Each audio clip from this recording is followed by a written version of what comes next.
Myra media Amar welcomes political analyst KS Prasad. నమస్తే sir. నమస్తే అండి.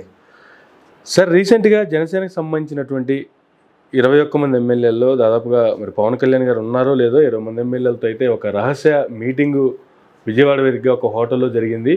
టీడీపీ లేకపోతే జనసేనకు ఉనికి లేదు, టీడీపీతో కలిసి వెళ్ళేటువంటి మార్గం ఏంటి, వాళ్ళతో సమన్వయపరుచుకుంటూ ఏ విధంగా ముందుకెళ్లాలన్న దాని మీద సమాలోచనలు జరిగినట్టుగా సమాచారం.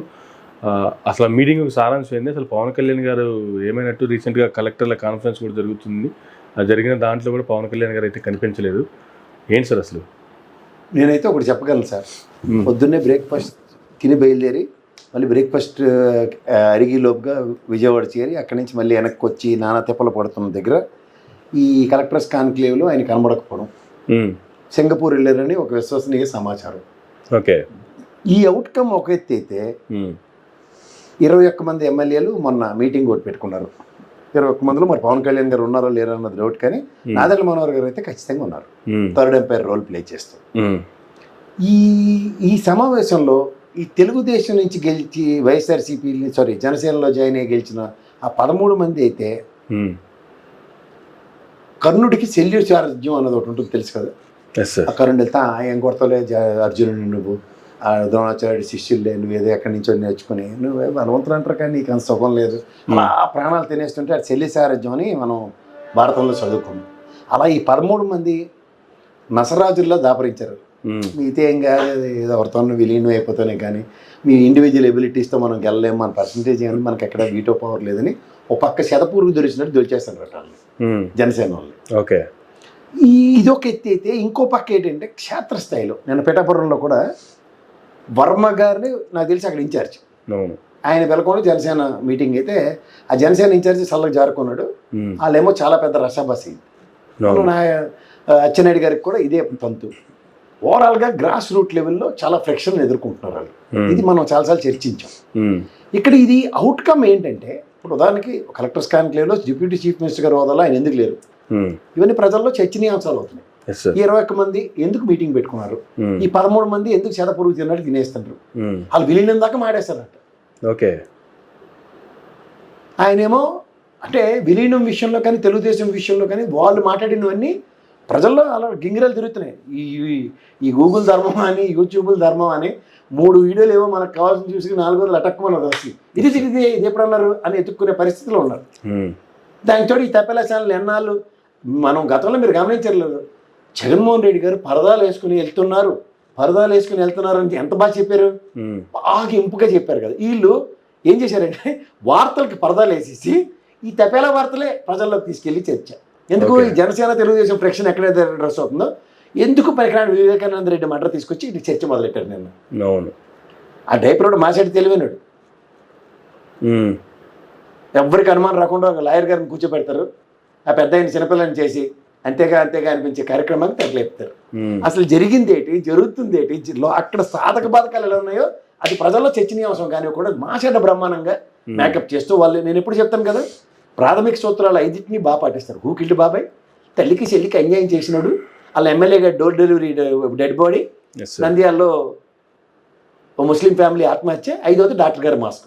ఇవే సబ్జెక్టుల చుట్టూ వాళ్ళు ఇన్నాళ్ళు కాలక్షేపం చేసుకోవడం. నిన్న కూడా అదే సబ్జెక్ట్ మళ్ళీ తీసుకొచ్చారు.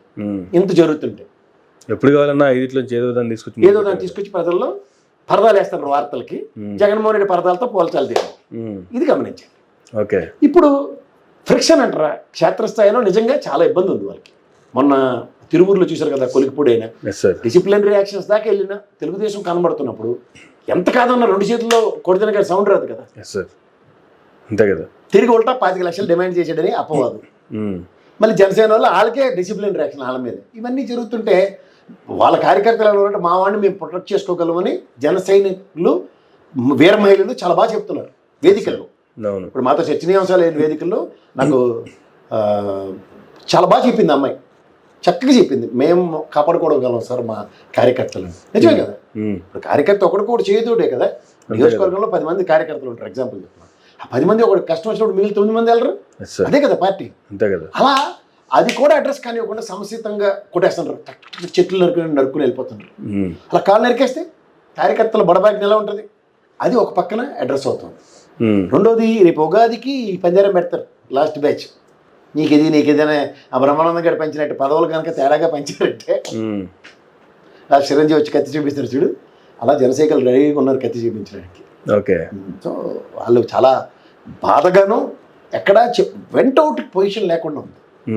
దానితో ఈ 13 మంది మీతో ఏం కాదులే మీతో ఏం కాదులే అని సెదపురుగు పొడిచినట్టు పొడిచేస్తున్నారు. ఇంత జరుగుతున్నా పవన్ కళ్యాణ్ గారు సింగపూర్ ఎందుకు వెళ్ళారు సార్? సింగపూర్లో ఉన్నట్టు సమాచారం అన్నారు. ఆ పిల్లలు చదువుకుంటున్నారు అక్కడ. ఆ పిల్లలు చదువుకుంటున్నప్పుడు ఒకసారి వెళ్ళాలి తండ్రిగా బాధ్యత. మరి జగన్మోహన్ రెడ్డి గారు లండన్ వెళ్ళినప్పుడు తప్పలేదు, కానీ సింగపూర్లో పిల్లలు చదువుకుంటుంటే ఒకసారి వెళ్తే తప్పే ఉంది. కానీ ఇక్కడ సందర్భం, సో ఇవి చాలా ఇంపార్టెంట్. సందర్భానుచితంగా జరుగుతున్న పరిణామాలు ఏంటో మనం ఆద్యంతం గమనించగలగాలి. ఇప్పుడు వాళ్ళు కలెక్టర్ కాన్క్లేవ్ ఉన్నాయి, దశ నిర్దేశం, దిశ యాప్ అని అనితమ్మ గారు కాదని చెప్పినా సరే అవునని నిజమైన దిశ యాప్ ఇలాంటివన్నీ కళ్ళ ముందు కనబడుతున్నప్పుడు తర్వాత ఆయన ఇప్పుడు పవన్ కళ్యాణ్ గారి మీద ఎందుకు ఎక్స్పెక్టేషన్స్ ఉంటాయంటే, ఇప్పుడు ఉదాహరణకి మిర్చి రైతు వాడి యొక్క ఆక్రందన, అలాగే చెరుకు రైతుల ఆక్రందన, అలాగే ఒడ్లు పండించిన వాళ్ళ బాధ, ఇవన్నీ ఆద్యంతం మీరు గమనిస్తే ఎక్కడా గిట్టుబాటు ధర రావట్లే. తర్వాత కౌలు రైతుల సమస్యని సత్వర పరిష్కారం కింద ప్రామిస్డ్ నోట్ కింద వచ్చిన పవన్ కళ్యాణ్ గారిది ఎక్కడైతే ఈ రైతు సమస్యలు ఇవాళ ఆద్యంతం అడ్రస్ అవుతుంది దగ్గర కలెక్టర్స్ ఒక దశ నిర్దేశం చేస్తున్న ఒక ఎన్డీఏ కూటమి పరంగా చూసుకుంటున్న దగ్గర ఈయన వాయిస్ మాడ్యులేషన్ ఉండుంటే, అంటే 5 కోట్లు ఆయన సొంత సంపాదన తీసుకొచ్చి 1 లక్ష రూపాయలు ఇచ్చిన ఉదంతం ఉంది కదా కౌలు రైతులకి. అట్లాంటిది ఈసారి ప్రభుత్వ పరంగా ఏం చేయబోతున్నాం? బడ్జెట్ అయిపోయింది, బడ్జెట్ అలిగేషన్స్ లేవు. తర్వాత అమ్మఒడి ఇప్పుడు ఈ టర్మ్ నుంచి ఇలా ఇస్తాం అలా ఇస్తాం అని చెప్తున్న దగ్గర ప్రాపర్గా 79,000 కోట్ల అవసరార్థం మనం ఇచ్చిన 6 ప్రామిసెస్కి ఈ బడ్జెట్ అలొకేషన్ 17,610 కోట్లు మాత్రమే. సో ఇవి గమనిస్తున్నారు కదా ప్రజలు. దీనికి వాళ్ళ దగ్గర నుంచి రియాక్టివ్ మూడ్ ఎలాంటివి, అందులో ముఖ్యంగా భావావేశం ప్రశ్నించే గలం కింద వచ్చిన పవన్ కళ్యాణ్ గారి దగ్గర నుంచి ప్రజలకు ఎక్స్పెక్టేషన్స్ ఉంటాయి. ఇవి లేనప్పుడు సింగపూర్ ప్రయాణాలు, విజయవాడ ఎంఎంటీసీ ట్రైన్లో తిరిగినట్టు ఫ్లైట్ వేసుకుని అప్ అండ్ డౌన్లు, ఇవన్నీ చర్చనీయాంశాలు అవుతాయి. ఇవి నాకు తెలిసి చర్చల్ని పక్కదారి పట్టించడానికి ఇలాంటి అంశాలని బిస్కెట్ల కింద ప్రజలకు ఇస్తున్నారా, ఇది కూడా మనం గమనించాలి. ఇప్పుడు వాళ్ళ దగ్గర అసలు డొల్లతనం బయటపడే దగ్గర పవన్ కళ్యాణ్ గారు చార్టర్డ్ ఫ్లైట్ కొన్నారట, దాంట్లో విజయవాడ వెళ్ళి బ్రేక్ఫాస్ట్ తిని వస్తున్నారట, రాత్రి వచ్చేస్తున్నారట, సింగపూర్ వెళ్ళారట అని మళ్ళాటి వాళ్ళతో చర్చించే అంశాలు చేస్తున్నారు అనుకోండి. అంటే ఇక్కడ కౌలు రైతుల సమస్యలు, కలెక్టర్ కాన్క్లేవ్లు, మనం అడ్రస్ చేయవలసిన సంక్షేమాలకు ఏవైతే బడ్జెట్ అలొకేషన్స్ ఉన్నాయో సముచితంగా లేవన్నవి ఇవి ఎక్కడ ప్రశ్నించబడవు కదా. అంతే కదా, ఇది వాళ్ళ స్ట్రాటజీ. ప్రతిసారి పవన్ కళ్యాణ్ గారిని గత 5 సంవత్సరాలు జగన్మోహన్ రెడ్డి గారు ఆట వస్తువు కింద ఎలా వాడారో ఈసారి పదవిచ్చి కూడా వీళ్ళు కూడా ఆట వస్తువు కింద వాడడానికి ఎలా తీసుకుంటారో 2 నెలలు చూడండి. ఓకే, మీకు అర్థమైందా? సో ఇది ఎక్కడ జరుగుతుందో చూసుకోమని.